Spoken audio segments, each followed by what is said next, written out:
Alrighty, what is going on, guys? Today I'm going to be going over how to ask the right questions using the Maslow's hierarchy of needs.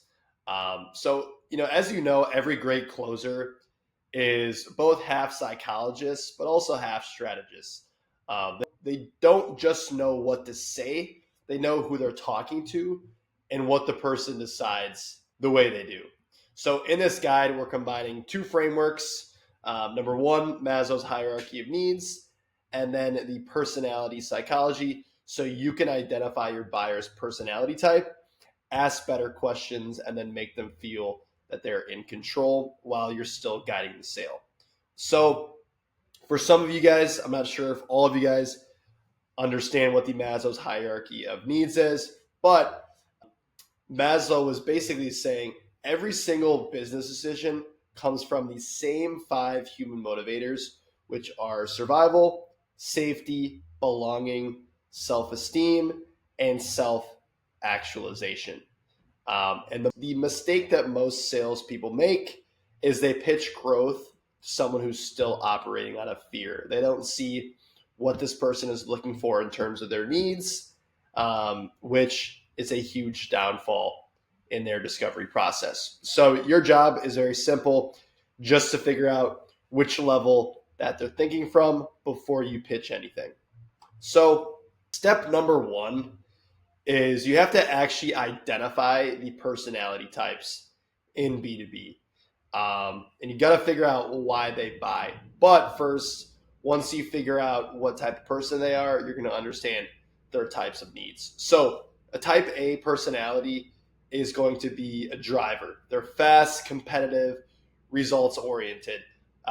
Think about, majority of the leaders in this world, Donald Trump, Elon Musk, those guys are all type A personalities. They have a huge ego, always want to be in control, things like that. Next is a type B. They are the social connector. They are friendly, story driven, collaborative, and they're typically a lot more easygoing than a type A personality. Okay. Type C is going to be the analyst. These are guys that are logical, detailed focus, and they are risk averse. Type B is going to be the supporter. They are extremely calm, dependable. Ultimately, they avoid conflict. A lot of these guys are complete pussies. So, those are the four personality types. Each type processes emotion and control differently, and your questions should match that. So, when you're in B2B sales, a lot of these guys, because they are business owners and they are high achieving, they are type A personalities. So, with a type A personality, you want to push the pain of potential.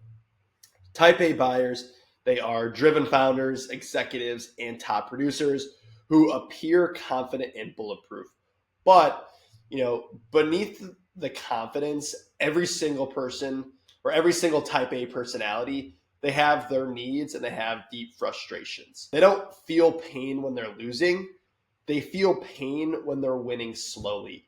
For example, let's say you're talking to a business owner and you are selling marketing services. This guy is talking about how he's doing $1 million a year. On the surface level, it's not as easy to figure out pain points because it sounds like he's doing fairly well. Most people are not making anywhere close to $1 million a year, but these type of people are always looking for more. They're never satisfied. And this is where this comes in. They know that they can outperform everyone and still feel behind because they know they're not living up to their potential. And that's exactly where the gap is between where they are right now and who they could be. That is the exact pain point for you to put your product, service, or software into that gap. And your job isn't to expose weaknesses. It's just to help them confront that gap while keeping their ego intact. Now, the biggest mistake that sales reps make is they're always trying to compete with type A buyers. I struggle with this in my sales career as well because I'd say I am, definitely a type A personality. It's where, no one can bitch me, I'm him. No one can fucking push me out of my frame. But, when you're talking to an other type A personality, that doesn't work. And you got to take a different route. Also, you'd rather close the deal than be right. A lot of times you can't be, especially when you're talking to a type A personality, you can't be both right in an argument and then also close the deal. That's very, very rare. So instead, what you want to do is you want to let them lead the frame while you guide the direction. So you got to ask questions that connect both their ambition to where they want to go. For example, hey, Mike, I can tell you're operating at a high level. What's one area where you know you're still leaving growth on the table? Or, hey, Mike, if you're already producing these numbers without structure, what happens when you systematize it? Or, hey, Mike, what would it mean for you personally to finally operate at your full potential? What you're saying is you're feeding into their ego first, but then relating it to pain. So you're not saying, hey, Mike, you're not living up to your potential. First, you're softening them up. Hey, Mike, you're elite, but you're not maxed out. And this is the line that ultimately opens them up. Biggest thing with type A personalities, like I said, is they like to feel in control. They absolutely hate being told what to do, but they love executing. But they hate executing but they love their own ideas. So you want to guide you through this authority-based questions that hand back the power. Hey, Mike, if you were in my position, what would you recommend your team do here? Or what would it look like if you took full ownership of the shift? Essentially, you're giving them agency while steering the direction. When they feel like the leader, you've already won. Okay. So main thing that we're going to go over is talking to type A personalities, which I'd say are probably about like 60% of business owners. So we're going to have the personality summary table.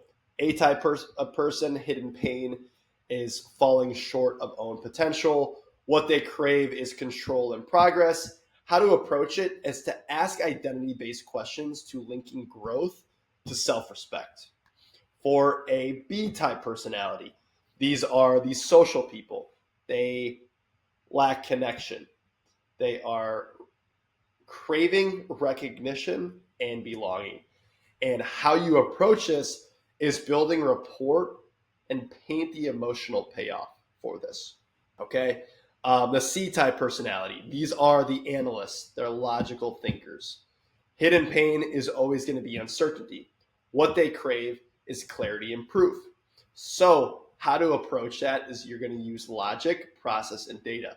But biggest thing is you don't want to go surface level. You want to use this logic to break down how this affects them personally. So it's like, hey, Mike, look, you can see how we would increase your upline potential by 20%. I guess how would that affect you personally? So yes, you want to talk numbers, but you also want to relate how the numbers affect them personally. Lastly, the B-type personality is a supporter. Their hidden pain is instability. What they crave is trust and predictability. How to approach is you got to slow down with them and remove the pressure. They're not type of people who are going to say, hey, man, I don't like this. They're not going to say it up front. A lot of these guys are complete pussies, in my opinion. But, the deal is obviously to make money, not to call them out on their bullshit. So you want to slow down and remove the pressure. So, once you understand their personality, you got to use Maslow's hierarchy to guide the conversation upwards. Like I said, survival and safety. What happens if this problem isn't solved? Number 2 is control. Where do you wish things were more consistent?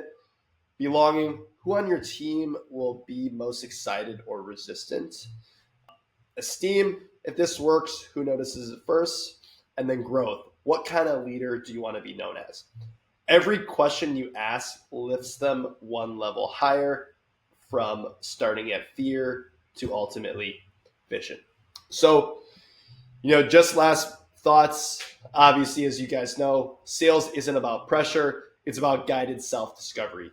You're helping each personality type move up their own hierarchy of needs from fear to clarity to growth. Especially with type A's, help them see the gap between who they are right now versus who they could be, while letting them feel like they're steering the ship. Because when they realize that staying still is a real risk, they close themselves. So leave a like, comment, subscribe. Let me know if you guys have any questions. If you want access to this psychology guide, feel free to reach out to me.